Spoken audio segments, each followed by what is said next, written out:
इन दिनों मझगवां जनपद पूरे मध्य प्रदेश में चर्चा का विषय बनी हुई है। मझगवां जनपद मध्य प्रदेश की एक ऐसी इकलौती जनपद है जहां पर बिना निर्माण कार्य कराए कई करोड़ों रुपए ग्राम पंचायतों द्वारा आहरित किया गया है। जनपद की कई सारी पंचायतें ऐसी हैं जहां पर अमृत सरोवर तालाब, पुष्कर धरोहर तालाब, मनरेगा के कार्य व कई सारी जन कल्याणकारी जो योजनाएं हैं उनके कार्य सिर्फ कागजों पर हुए हैं और जमीन स्तर पर नहीं हुए हैं। दुर्भाग्य का विषय है, इन सबके पीछे मझगवां जनपद में बैठे सीओ सुलभ सिंह पोसाम है। आप लोगों को शायद जानकारी हो, यह वही सुलभ सिंह पोसाम है जिन्हें उपचुनाव के दौरान मध्य प्रदेश के मुख्यमंत्री आदरणीय शिवराज सिंह चौहान जी ने अपनी सिंगरौली की चितरंगी जनपद की जनसभा को संबोधित करते हुए इन्हें वहां से धक्के मारकर हटाया था। एक प्रकार से उन्होंने यहां पर उन्हें भ्रष्टाचार करने के लिए भेज दिया था। दुर्भाग्य की विषय है, आज सुबह मैं व्हाट्सएप देख रहा था जिसमें जानकारी हुई कि हमारे मझगवां मझगवां की जो ग्राम पंचायत है, मझगवां जनपद का भी मुख्यालय है, यहाँ के उप सरपंच आदरणीय राजू सौदागर जी ने पीएम आवास से संबंधित शिकायतों को वरिष्ठ अधिकारियों के पास भेजा, जिसमें आज जानकारी हुई कि जो मझगवां के तत्कालीन सरपंच हैं उनका जियो टैग उनके घर पर हुआ जहां पर पीएम आवास बनना चाहिए, लेकिन वहां पर पीएम आवास नहीं बना और दूसरे हलके में, परेवा हलके में पीएम आवास होना बताया गया है। जानकारी ऐसी भी मिली कि वह पीएम आवास उनका नहीं, उनके भाई का है। वास्तविकता और सच्चाई यह है कि वहां पर पीएम आवास बना ही नहीं, वह किसी अन्य व्यक्ति का आवास है।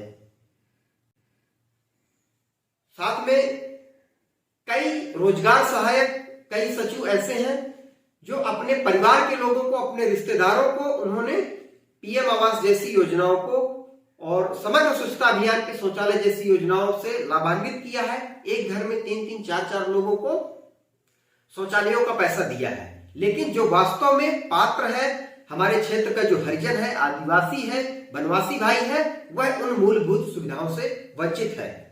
यह दुर्भाग्य का विषय है कि यहाँ पर बैठे आला अधिकारियों को शर्म नहीं आती, उन्हें लज्जा आनी चाहिए, चाहे वह जनपद का सीओ हो, तहसीलदार हो, एसडीएम हो या कलेक्टर हो।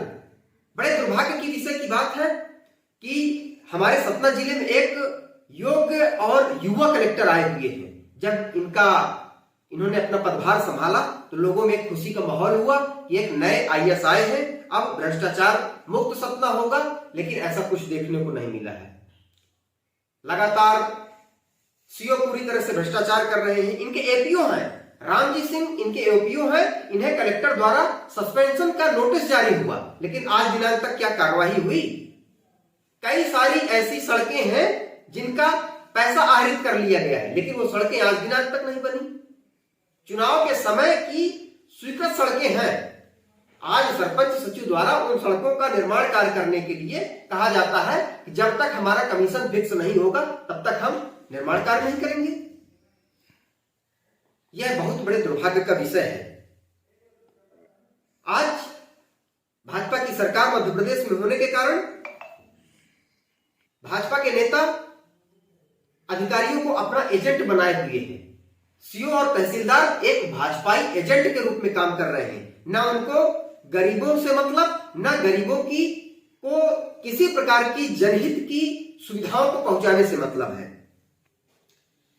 इस प्रकार की तमाम सारी समस्याएं हैं। कई सारी ऐसी पंचायतें हैं जहां पर बिना निर्माण कार्य किए पैसा आहरित किया गया है। चाहे आप सिंहपुर पंचायत ले लीजिए, चाहे आप भटवा पंचायत ले लीजिए, चाहे आप झरी पंचायत ले लीजिए, चाहे आप बरौधा पंचायत ले लीजिए। कई सारी ऐसी पंचायतें हैं, मैं उदाहरण दिया हूं, कई सारी ऐसी पंचायतें हैं जहां पर लगभग 50 पंचायतें ऐसी हैं जहां पर बिना निर्माण कार्य किए, हलावन पंचायत है, वहां पर 50 लाख का घोटाला हुआ है और उनके सबूत भी हमारे पास है। ऐसी कई सारी पंचायतें हैं जहां पर बिना निर्माण के राशियां आहरित कर ली गई हैं। आखिर इनकी जांच क्यों नहीं होती है? ऐसे रोजगार सहायकों के खिलाफ एफआईआर होनी चाहिए, एपीओ के खिलाफ एफआईआर होनी चाहिए। इस सीओ को तो जेल जाना चाहिए, लेकिन ये सीओ सिर्फ भारतीय जनता पार्टी के जिंदाबाद का नारा लगाकर और अपनी नौकरी बचाए हैं। अरे कम से कम सीओ साहब, ये मझगवां भगवान कामतानाथ की नगरी के समीप है। कामतानाथ की नगरी चित्रकूट में यहाँ यह भगवान राम की कर्मभूमि है, और यहां तो कम से कम इतना घोर अत्याचार न करिए, कम से कम आप ईश्वर को तो डरिए। इस प्रकार की तमाम सारी समस्याएं हैं। और बताइए, मझगवां जनपद का मुख्यालय है और मझगवां ही पंचायत है। आज मैंने सुबह देखा तो व्हाट्सएप से जानकारी हुई कि सीओ साहब उप सरपंच राजू सौदागर जी के खिलाफ सोशल मीडिया पर लिख रहे हैं कि वो पैसा मांगे हैं, फर्जी मांगे हैं। अरे भैया, आपके खिलाफ कोई आवाज उठा रहा है, भ्रष्टाचार की कोई आवाज उठा रहा है, तो आप अपने आप को राजा हरिश्चंद्र का अवतार बताते हैं। आपको तो शर्म आनी चाहिए, चुल्लू भर पानी में डूब मरो। दुर्भाग्य का विषय है, बिना लज्जा और बिना शर्म के आप कहते हो कि वो हमसे पैसा मांग रहा है। अरे भैया, वो तो आपका भ्रष्टाचार उजागर कर रहा है। आपने वहां पर पीएम आवास की क्या जांच किया? क्या आज तक कार्रवाई हुई कुछ? कैसे पैसा आहरित हो गया? कैसे राशि निकाल ली गई? इन सब बिंदुओं की जांच होनी चाहिए। हम सब इन सभी जनपद के भ्रष्टाचार का डाटा तैयार कर रहे हैं, और उसके बाद सभी दोषी और दंडित अधिकारियों को उनके खिलाफ दंडात्मक कार्रवाई के लिए एक विशाल जन आंदोलन करेंगे जो ऐतिहासिक होगा। और अभी जानकारी हुई कि अभी सतना जिले में ही एक जनपद में शायद का नाम आया था, तो वहां से ज्यादा भ्रष्टाचार यहां पर हुआ है। लेकिन अभी एक और जानकारी उपलब्ध हुई कि मझगवां जनपद में ही पिंडरा ग्राम पंचायत है, जहां का राजस्व ग्राम बरुआ है, और बरुआ के 11 हितग्राहियों के नाम काटकर उनको बरों में जोड़ दिया गया है, और फर्जी तरीके से राशि को आहरित कर लिया गया। अगर कलेक्टर वास्तविक जांच करें, निष्पक्ष जांच हो, तो रहितवाड़ा से बड़ा कांड मझगवां जनपद में होगा, और संभवतः मझगवां के 80% कर्मचारी जेल जाएंगे और बर्खास्त होंगे। मैं इस जिले के कलेक्टर और सभी संबंधित प्रशासनिक वरिष्ठ अधिकारियों से विनम्रता पूर्वक आग्रह करता हूं कि तत्काल प्रभाव से इन सभी बिंदुओं की जांच कराई जाए और इनके खिलाफ दंडात्मक कार्रवाई की जाए।